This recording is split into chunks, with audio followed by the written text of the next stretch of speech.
killed that man in Dallas. 5 days that man melted to death. What happened to the brother in Dallas?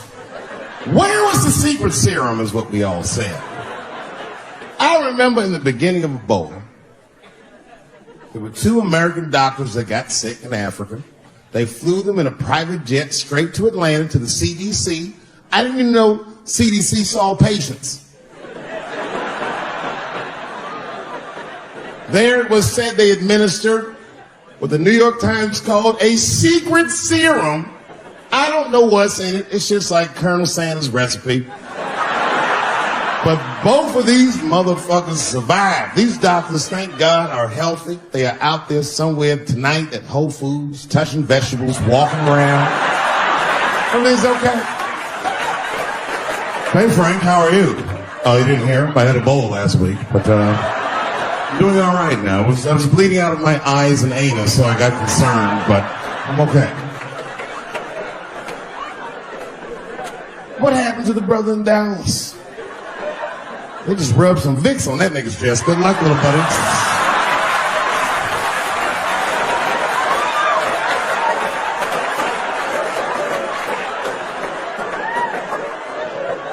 I knew he wasn't going to make it. Sorry, sad. I saw in the New York Times, they said Ebola is the new AIDS. Isn't that something? Here I am thinking that old AIDS was working just fine. And they already have a new AIDS out. Isn't that amazing how they do that? Isn't it weird how there's a disease that just starts in 1980 and it doesn't kill anybody but niggas, fags, and junkies? Isn't that a fucking amazing coincidence that this disease hates everybody that old white people hate?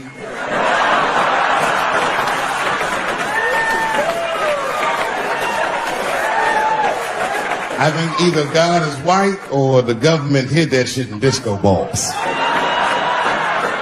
Only fun people get AIDS.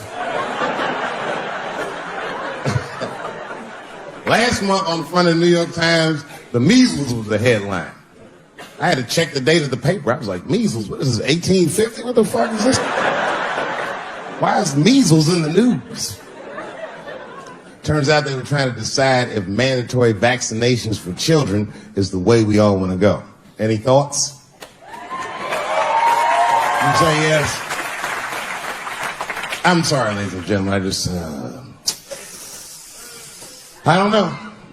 I don't know about this one. First of all, black people generally don't trust doctors. After the Tuskegee experiments and all that shit. More importantly, don't forget Michael Jackson was killed by a doctor. Granted, he was doing drugs, but if I was a heroin addict and I had a licensed physician injecting heroin in me, I should survive that.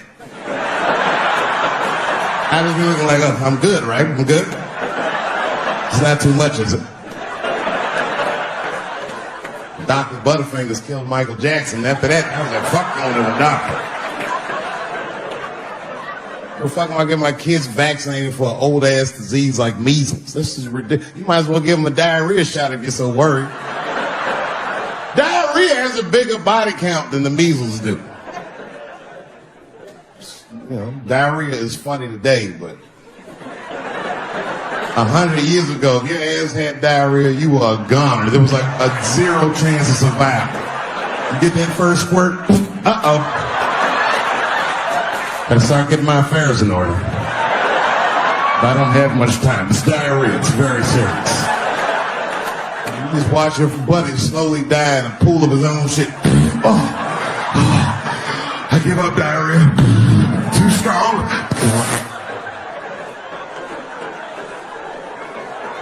Nowadays, your buddy just be like, oh, well, you got diarrhea? Just eat a banana, nigga. Drink some water. Let's get to the club. Still make last call.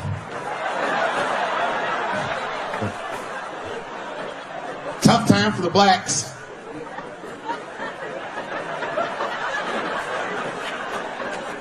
These are not good times for the blacks. I don't know if you know what I'm talking about, right?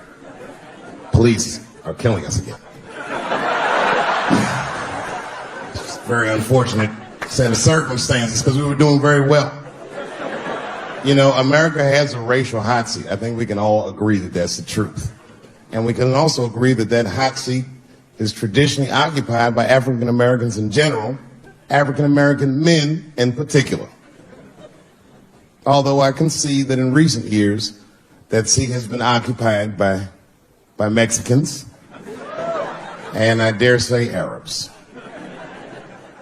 And we, the black Americans, would like to thank you both for your sacrifice and your struggle.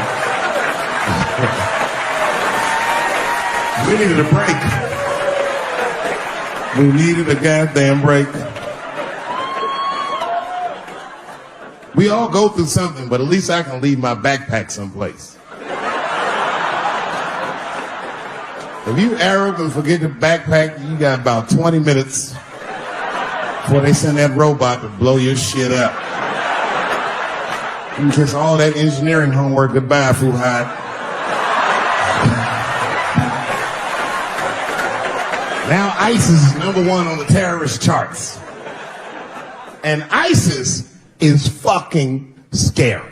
Because if ISIS catches you, they're going to cut your head off. That's what they do. I've seen them do it on YouTube. It was fucking awful. He looked right in the camera and said, "Obama, I am back." I saw that shit. I said, oh my God. Don't like.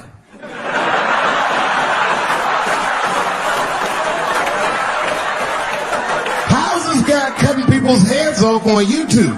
I can't even post a dick pic, and this motherfucker is decapitating people. I'm gonna have to change my settings. You know, everyone has it hard, but I think harder than black people and harder than Arabs and harder than Mexicans, you know who has it the worst? Fat black people.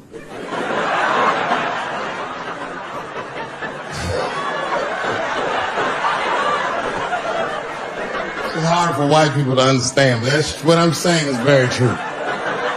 Fat black people have a really rough road, because all manner of things kill white people. But you know what kills more black people than anything, more than police and terrorism?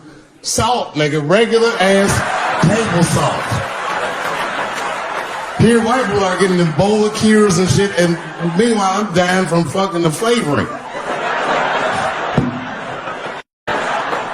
She laughs at this shit. As a matter of fact, she eats and spends this shit.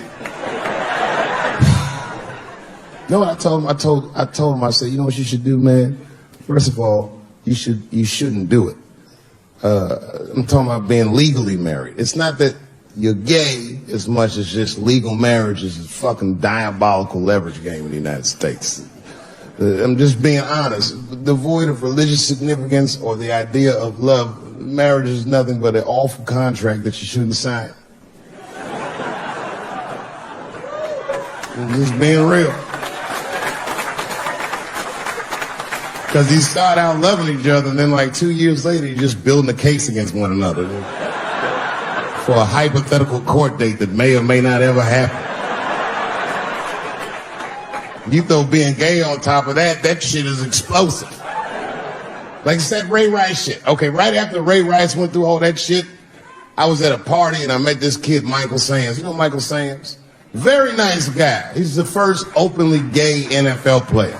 And Mike's a very nice guy, very brave guy. But when I met him, I couldn't help but thinking, now what's going to happen when Michael Sams beats his wife up in the elevator? Is that domestic violence, or is that just two niggas working shit out in the elevator? You know what I mean?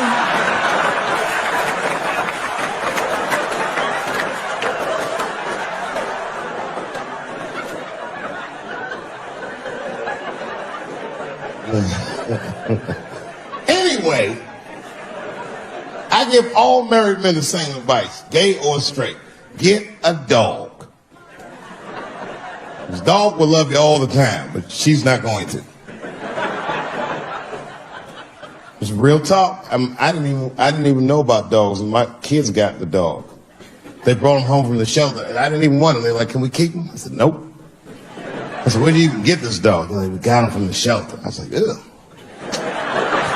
Probably something wrong with him.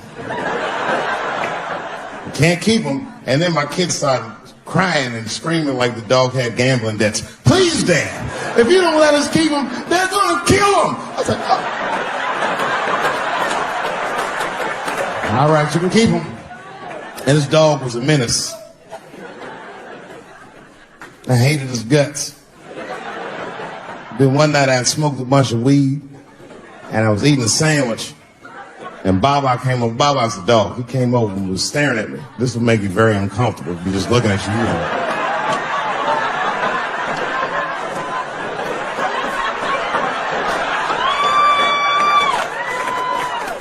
I had to give him a piece of my sandwich so he'd go away. And that's how we became friends. Now, if you see me walking down the street with Baba, I ain't got no leash or nothing. He walks right next to me. If I stop, he'll stop. And if I go, he'll go. And all my friends are like, yo, Dave, that shit is dope. How you train Baba to do that shit? I've never trained Baba. Just a messy eater. If I drop food and Baba's not around, all I gotta do is call him. Baba! He's a black dude's dog, so he doesn't come right away. He peeks first to see what's going on.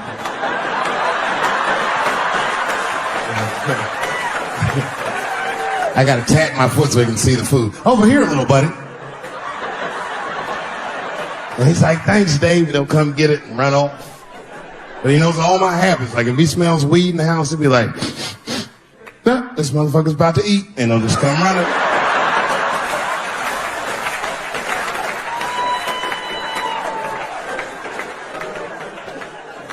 Baba got me through a very difficult time in my marriage.